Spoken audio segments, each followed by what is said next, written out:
pemikiran-pemikiran filosof-filosof Muslim ini tidak akan bisa terputus begitu saja dengan ajaran-ajaran agamanya, dalam hal ini ajaran Islam ya. Karena ternyata memang dalam ketekunan mereka sebagai seorang ilmuwan sekaligus sebagai seorang alim ulama, mereka tidak bisa lepas ya dari hasil bacaan dan hasil perenungan bacaan dari Al-Quran itu sendiri ya. Karena dari Al-Quran itulah kemudian sanggup memberikan inspirasi, sanggup bisa memunculkan suatu ide baru, berhasil membuka satu gagasan yang mencerahkan pemikirannya.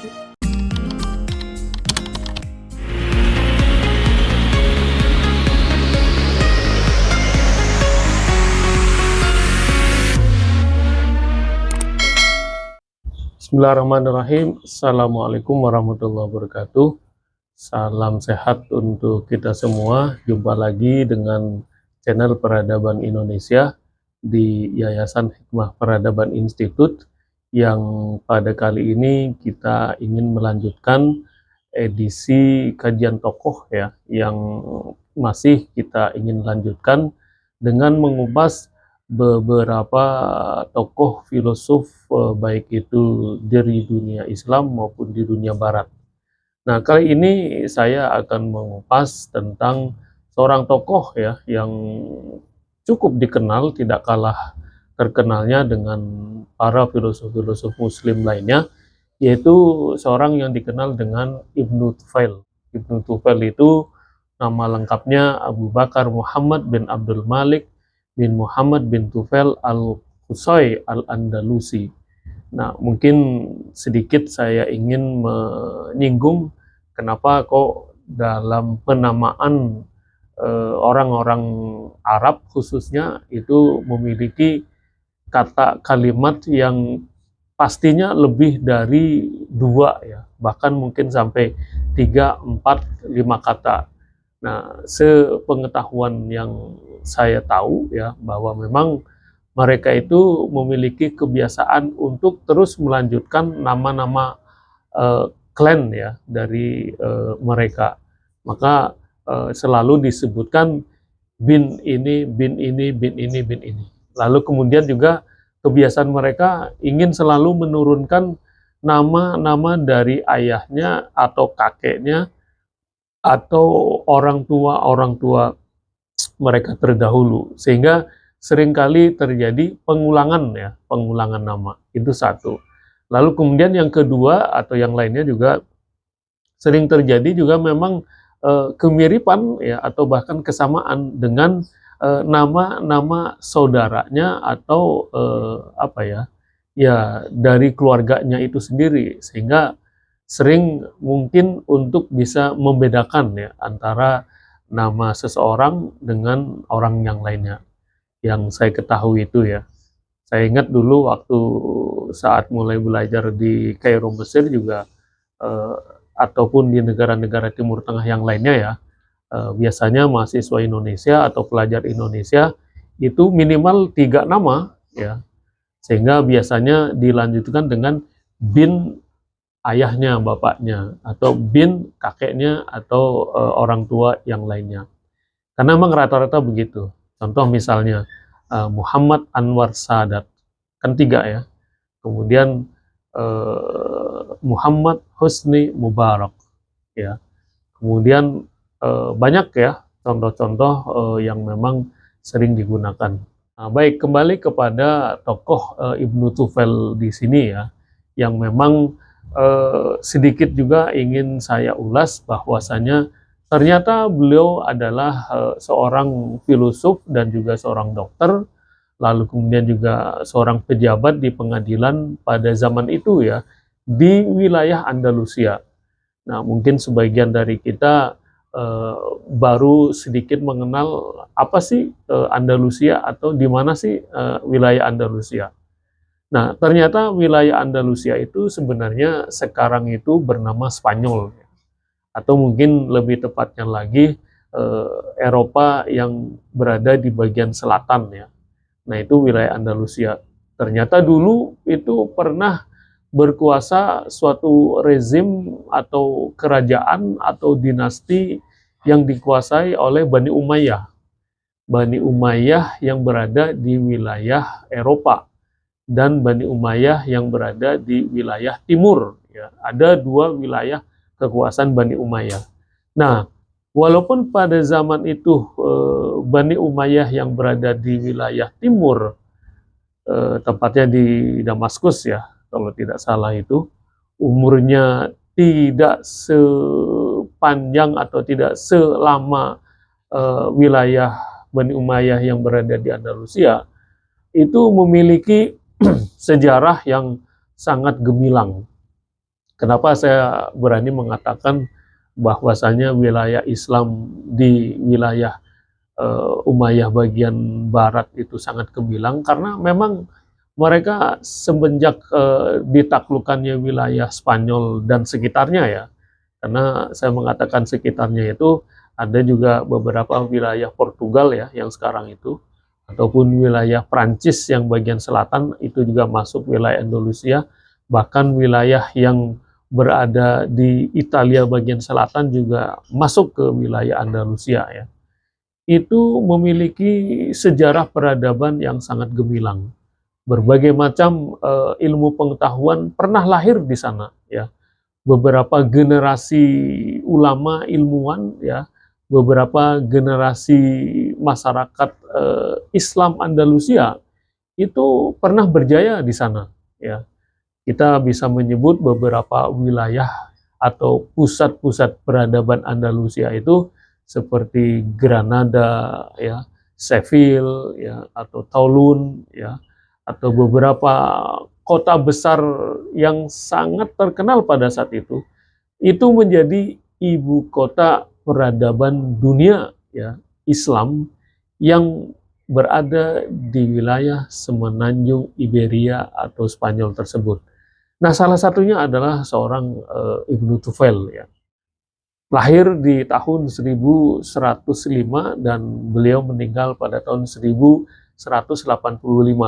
Nah, ini kita bisa merujuk ya secara kalender tahun Masehi, itu hampir sezaman ya dengan Al-Ghazali, dengan Ibn Rus, lalu kemudian dengan pemikir-pemikir, ulama-ulama, ilmuwan-ilmuwan, filosof-filosof yang juga hidup di masa Bani Abbasiyah ya. Karena pada saat itu wilayah Umayyah bagian timur itu dilanjutkan oleh kekuasaan dinasti Bani Abbasiyah yang berpindah pusatnya adalah ke Baghdad. Nah, sehingga pada saat itu ada suatu ya boleh dikatakan kekuasaan atau kekuatan yang kembar ya. Di wilayah barat itu di Andalusia masih berkibar ya. Lalu di wilayah Islam timur itu ya dilanjutkan oleh Bani Abbasiyah. Nah, kita kembali ke sejarah atau masa hidup dari seorang Ibnu Tufail. Nah, Ibnu Tufail ini selalu dikonotasikan dengan salah satu karya sastranya yang sangat terkenal hingga saat ini adalah dengan kurang lebih bisa dikatakan novel ya, atau karya sastra yang berjudul Hai Ibnu Yaqzon. Nah, Hai Ibnu Yaqzon ini salah satu karya yang sampai sekarang ya masih banyak diceritakan ulang kembali, masih banyak diteliti, masih banyak ditelisik, masih sering dijadikan rujukan atau acuan ya dalam penelitian-penelitian yang bersifat kesusastraan dalam kaitannya dengan dunia, dapat dikatakan sebagai filsafat ketuhanan, dapat juga sering dikatakan sebagai penelitian-penelitian di bidang kedokteran sekalipun ya, dalam kaitannya dengan kehidupan sosiologi kemasyarakatan. Nah, kenapa itu akhirnya menjadi satu rujukan dari beberapa disiplin ilmu? Ingin saya kupas di sini ya, kehebatan atau keunggulan dari seorang filosof, seorang dokter, ya juga seorang pakar pada zaman hidup di tahun 1105 yang bernama Ibnu Tufail. Beliau menceritakan dalam kisahnya yang diberi nama Hai Ibnu Yaqizon adalah sebagai petualangan seorang anak manusia yang ia bangun dalam bentuk cerita yang sangat-sangat menarik ya. Hidup di suatu pulau ya yang diapungkan ya, yang dilarung gitu ya oleh sepasang suami istri ataupun sepasang wanita dan laki-laki yang menurut ceritanya adalah seorang pembesar ya di suatu wilayah yang tidak diinginkan ya keberlanjutan hubungan antara mereka, sehingga begitu lahir anaknya itu ia menghanyutkan anaknya itu agar tetap hidup tetapi terpisah dari dunianya. Nah, akhirnya anak tersebut akhirnya terdampar di suatu pulau, dan pulau itu tentunya boleh dikata seperti pulau yang tidak bertuan. Tidak ada manusia, tidak ada kehidupan peradaban manusia, karena memang di situ hanya ditinggali oleh binatang-binatang ya. Nah, sehingga pada saat itu anak tersebut, ya, bayi tersebut diadopsi oleh seekor rusa betina. Ya. Rusa betina itu yang menurut penceritaannya Ibnu Tufel itu adalah seekor rusa yang baru kehilangan anaknya. Ya, sehingga singkat cerita anak manusia itu dipelihara dan diadopsi hingga beranjak remaja bahkan dewasa. Nah, tentunya dalam perjalanan cerita tersebut, berbagai macam peristiwa dan kejadian itu memang dimunculkan oleh seorang Ibnu Tufel. Ya.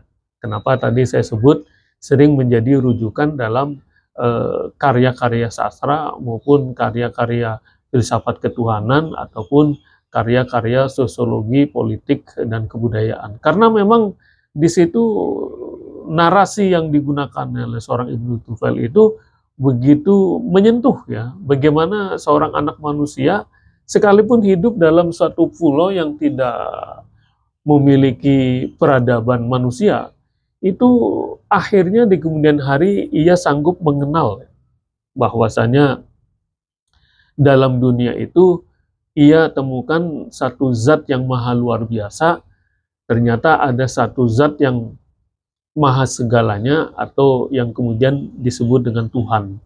Walaupun dia tidak mengenal ya bentuk ajaran kenabian, bentuk ajaran peradaban dunia, bentuk ajaran dari seorang manusia atau ilmu pengetahuan ya. Namun demikian dalam perjalanannya memang seorang manusia sekalipun yang tidak mampu atau tidak memiliki interaksi sosial dengan manusia lain bisa untuk bisa menemukan satu hakikat kebenaran atau satu hakikat zat Tuhan. Nah, ini yang akhirnya kemudian menjadi perdebatan polemik atau satu temuan ya, bagaimana seorang Hai Ibnu Yaqizon itu kemudian hari mengenal satu Tuhan.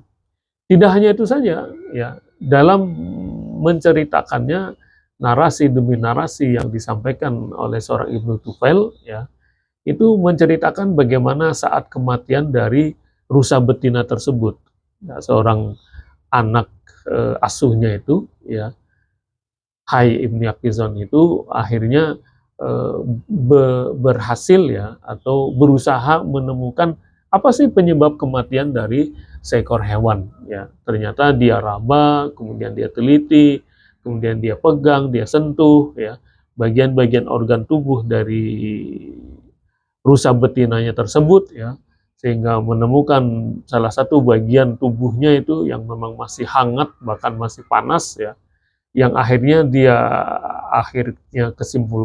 simpulkan itu sebagai pusat dari kehidupan makhluk hidup ya, seperti binatang ataupun manusia ya.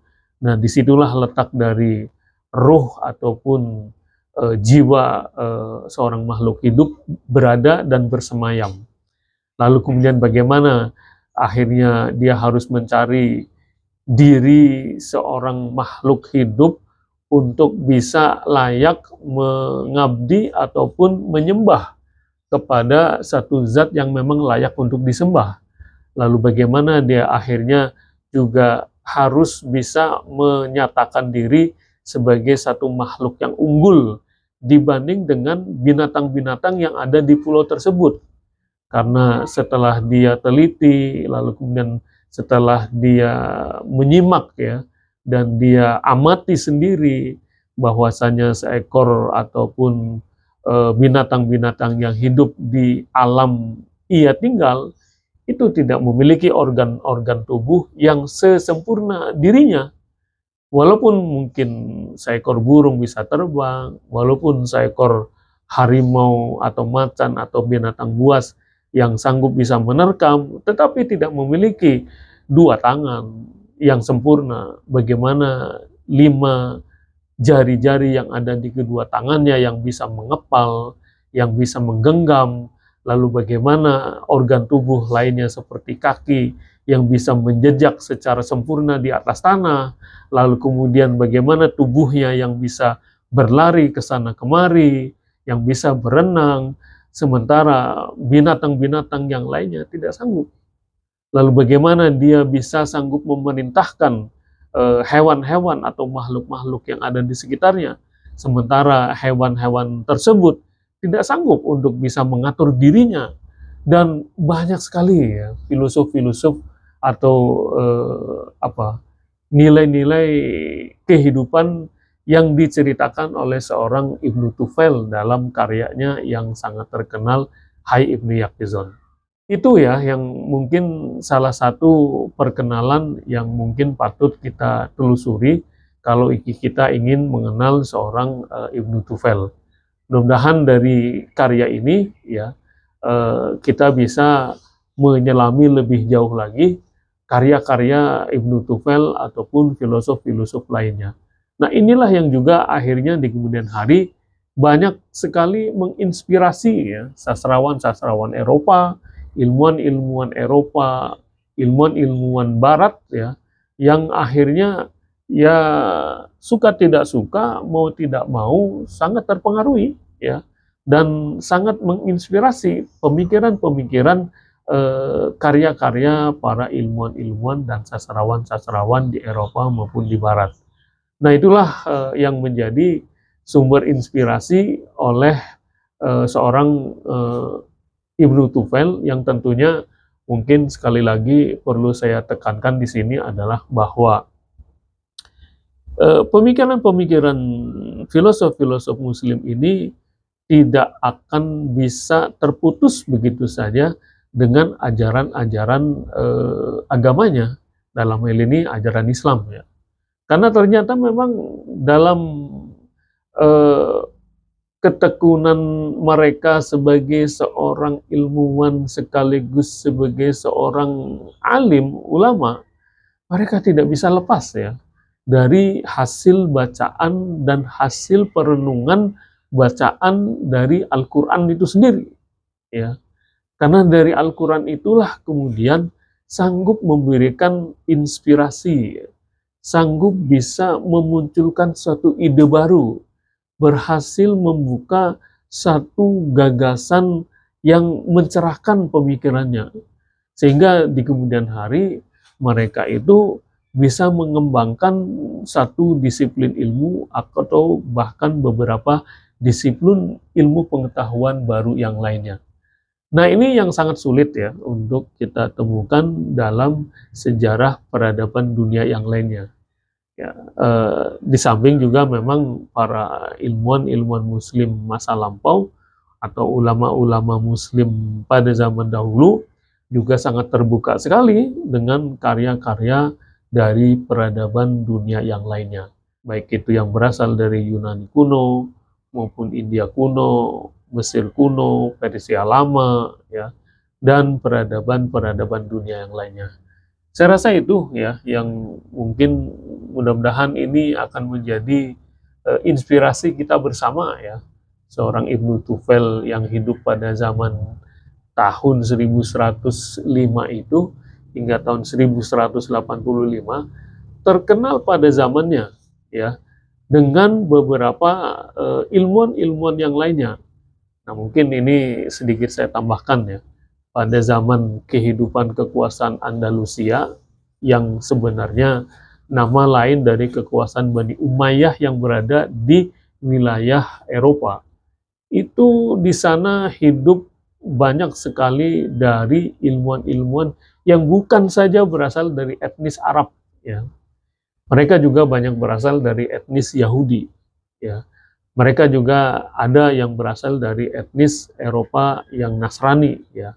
Dan mereka bisa hidup berdampingan dan mereka bisa hidup berkembang dengan sedemikian baiknya di wilayah kekuasaan Andalusia ya, karena memang pada saat itu Islam sangat memberikan toleransi seluas-luasnya ya kepada para ilmuwan atau bahkan masyarakat yang memang bukan saja berasal dari kalangan muslim. Sehingga dalam sejarah sangat terkenal ya, pada saat Andalusia itu akhirnya takluk dengan Ratu Isabella ya, dengan Raja Ferdinand itu dari Prancis, dari Spanyol itu dipaksa untuk memilih untuk masuk ke Nasrani ataupun mereka untuk keluar ya dari wilayah Andalusia. Sehingga dalam sejarah berikutnya Anda bisa mengecek ya bahwasanya para imigran-imigran dari Yahudi banyak lari kemana? Ke wilayah dunia Islam yang ada di Afrika Utara. Ya, sebagian besar mereka ke Maroko, ada sebagian ke Tunis, ada sebagian ke Aljazair, ada sebagian ke Mesir. Dan bukti sejarah sampai sekarang itu masih ada, ya, bahwasanya sinagog-sinagog atau tempat ibadah yang berada di wilayah Islam Arab Afrika Utara sampai sekarang masih banyak yang berdiri. Ya, saya pernah mengalami masa hidup di usia remaja, masa mahasiswa saya di Mesir itu, ya langsung melihat ya di beberapa wilayah tempat ya, di wilayah Abbasiyah itu di Kairo, kemudian di wilayah Kairo lama ya, di Mesir lama, lalu kemudian di wilayah lainnya ya. Itu masih terpelihara ya beberapa tempat ibadah sinagog ya. Walaupun sempat terjadi pengusiran ya pada zaman Gamal Abdul Nasser. Karena pada saat itu terjadi konfrontasi yang sangat kuat antara bangsa Mesir dengan bangsa Israel.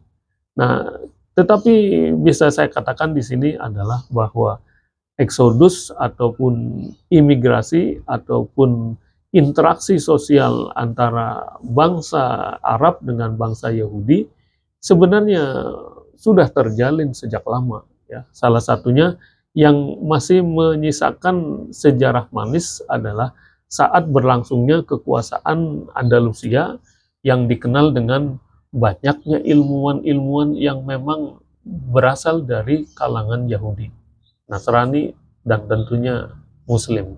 Saya rasa itu pembahasan yang bisa saya sampaikan di sini tentang edisi tokoh seorang Ibnu Tufail ya, dengan salah satu karyanya yang sangat sastrawi tetapi juga sangat religi, sangat filosofi ya, yaitu Hayy Ibnu Yaqzan. Terima kasih dan Assalamualaikum warahmatullahi wabarakatuh.